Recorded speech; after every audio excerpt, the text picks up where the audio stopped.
सबसे पहले हमारे मंच के सामने हमारे ऐतिहासिक, हमारे आदर्श कुर्सी पर विराजमान हमारे पुरखों को नमन करता हूं। आप सभी को भी नमन जोहार करता हूं और साथ ही साथ उनको भी धन्यवाद देना चाहता हूं जिन्होंने 1982 में वर्किंग कमेटी के रूप में ये सोच लाए थे कि आदिवासियों की विश्व में आबादी क्या है, उनके अधिकार समस्या क्या है, इसके बारे में पहली सोच रखी। मैं धन्यवाद उन लोगों को भी देना चाहता हूं जो 23 दिसंबर 1994 में संयुक्त राष्ट्र संघ में बैठ करके उन्हें तय किया कि 9 अगस्त को विश्व आदिवासी के रूप में दिवस के रूप में मनाएंगे। ये सोच रखी। इन सभी को मैं धन्यवाद देना चाहता हूं मंच के माध्यम से। साथियों, अभी तो जो हमारा मेला रेला रास्ते में होगा, पर हम जो भी हैं वो इस मंच को सजाने का काम कर रहे हैं, इस पंडाल को सजाने का काम कर रहे हैं। आप सभी से अनुरोध रहेगा कि आप लोग स्टार्ट से लगाकर इस कार्यक्रम की समाप्ति तक यहाँ पे इस कार्यक्रम को आप शोभित करेंगे अनुशासित रूप से, ये मैं कहना चाहता हूं मंच के माध्यम से। आप लोगों को पता है कि हर वर्ष 1995 से ये लगातार आधिकारिक रूप से ये 9 अगस्त विश्व आदिवासी दिवस मनाया जाता है। हर साल इसकी कोई थीम होती है और इस वर्ष 2026 की थीम है स्वास्थ्य और उसकी पारंपरिक दवाइयां।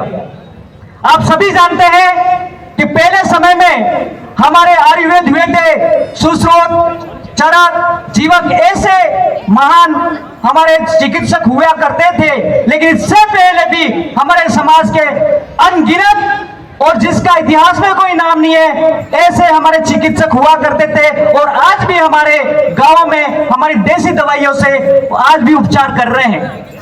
हमें आज जो ये अंग्रेजी दवाई है उसके साथ साथ में समय के अनुसार उसका भी उपयोग लेना चाहिए। लेकिन यदि लंबी उम्र जीनी है तो आप लोगों को हमारी जो पारंपरिक जो दवाई प्रणाली है, चिकित्सा प्रणाली है, उसको फॉलो करना चाहिए। और मैं पढ़ने वाले युवाओं को और जो छोटे बच्चे हैं और जो आज इन अंग्रेजी दवाई पर निर्भर, उनको कहना चाहूंगा कि हमारे गांवों में हमारे जो चिकित्सक, जो हमारे वृद्ध, हमारे वडील जो है, उनसे अभी भी ज्ञान प्राप्त कर लेना कि कौन सा पौधा कौन सी दवाई में काम आता है, कौन से पेड़ की छाल कौन से दवाई में काम आती है, अभी भी समझ लेना। क्योंकि आने वाले समय कई सालों के बाद वापिस उसी जगह पे हमको आना है जहां से हमने शुरुआत करी थी। इस बात को हमें ध्यान रखना है। आज लोग सब जानते हैं हमारा समाज का जो ये वर्तमान में जो यहाँ पे आए हैं वो तो उनका शारीरिक बनावट अच्छा है, वो हर काम कर लेते हैं। यहाँ पे जो टिकने वाले लोग हैं वो आए हैं, जो नहीं टिक सकते वो नहीं आए, रास्ते में होंगे या घर पे होंगे। तो हमें इस समाज के लिए लड़ने के लिए, इतिहास बनाने के लिए जो हमारे महापुरुष बना के गए, उस आदर्श पर चलने के लिए हमारे में टेका होना चाहिए। जो जिसमें टेका होगा वो टिकेगा, जिसमें टेका नहीं होगा वो नहीं टिकेगा। इस बात का हमें ध्यान रखना है। इसलिए हमारे जो बच्चे हैं अभी वर्तमान समय में जो पढ़ रहे हैं, आपसे कहना चाहूंगा हमें विभिन्न प्रकार के कर्मकांड, पाखंडवाद से दूर हट करके हमें भरपूर खाना खाना है। और हमारे भरपूर खाना खाओगे आपका शरीर बनेगा तो आप लोग 10-10, 15-15 घंटे पढ़ पाओगे और खेल पाओगे। क्योंकि आज मणिपुर और पूर्व के जो राज्य है उसके अलावा हमारे जो आदिवासी समाज के खिलाड़ी बहुत ही कम जा पाते हैं। हमारे लिए गर्व की बात है कि हमारे महाराष्ट्र, गुजरात से दीपक जो गावित थे वो जो आज स्वर्ण पदक जीते कॉमनवेल्थ गेम से, वो हमारे लिए एक गौरव का समय है। मैं अब शिक्षा की थोड़ी सी बात करना चाहूंगा। यदि याद रखना, शिक्षा अच्छी प्राप्त करना है, 12वीं पढ़ के कॉलेज करके छोड़ नहीं देना है। हमें एमए, पीएचडी, एमफिल ये तक पढ़ाई करनी है तो पढ़ाई की वैल्यू रहेगी। और पढ़ाई के साथ साथ में संस्कार भी होना चाहिए। यदि पढ़ाई बड़ी उच्च श्रेणी की या उच्च लेवल की पढ़ाई करके भी यदि आप समाज और आपके इतिहास के लिए कुछ नहीं कर पाते हो, वो पढ़ाई नहीं रहेगी।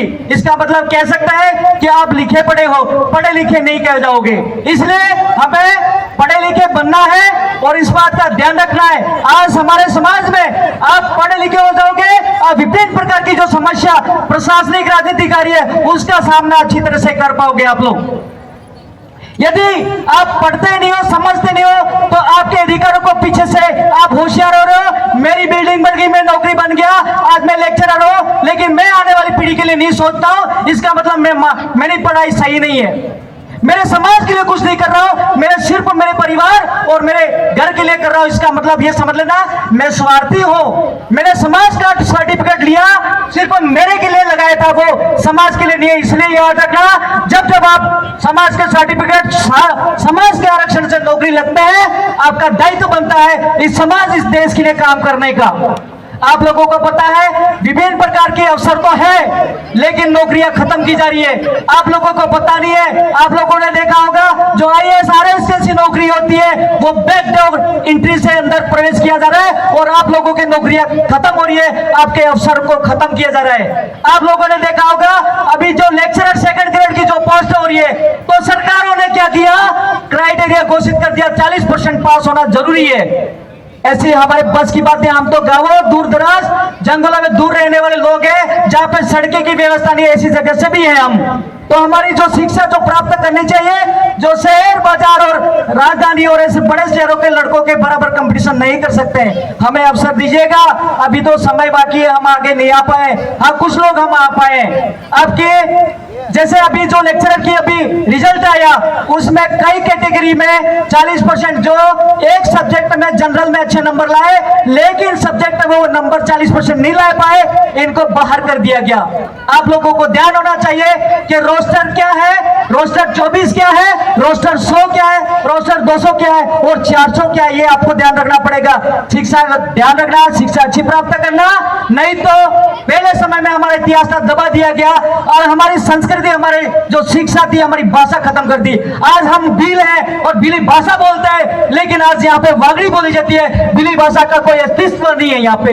आज ऐसा आप लोग जानकर समझदार होते, पढ़े लिखे होते तो डूंगरपुर डूंगर बरंडा के नाम से होते और बांसवाड़ा बासिया सरपोटा के नाम से ऐतिहासिक और प्रशासनिक रूप से सरकारी कागजों में लिखा होता। उदयपुर में उदा खराड़ी होता और जैसे प्रतापगढ़ प्रतिया भील के नाम से होता, चंपानगरी जो चंपाल भील के नाम से होता, लेकिन कई इतिहास ही नहीं है। इसलिए जागो, पढ़ो, लिखो और अच्छा करने की कोशिश करो।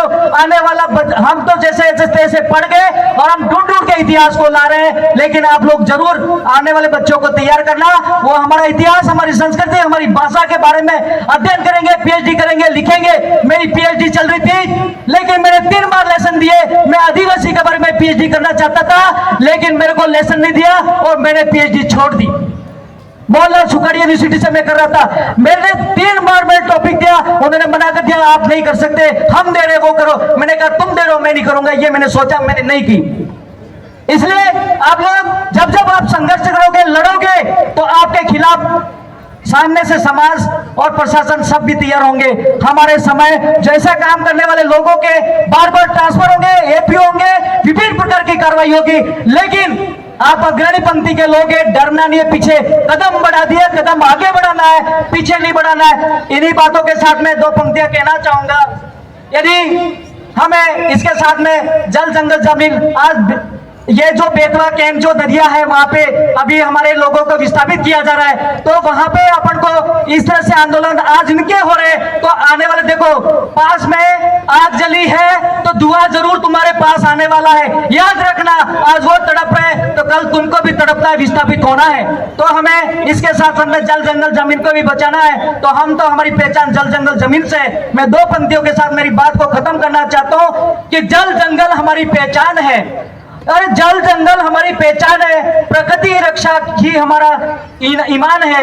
मिटने न देंगे कभी अपनी संस्कृति को, अरे मिटने नहीं देंगे कभी हमारी संस्कृति को। यही आदिवासी की असली पहचान है, यही आदिवासी की असली पहचान है। सबको जय जोहार, जय आदिवासी, जय भील प्रदेश, जय भारत, जय संविधान, सबकी जय। बहुत बहुत धन्यवाद सुरेंद्र जी को। बिछीवाड़ा डुंगरा डिवीजन से आते हैं, अपने काम के प्रति, अपने समाज के प्रति समर्पित हैं। मैं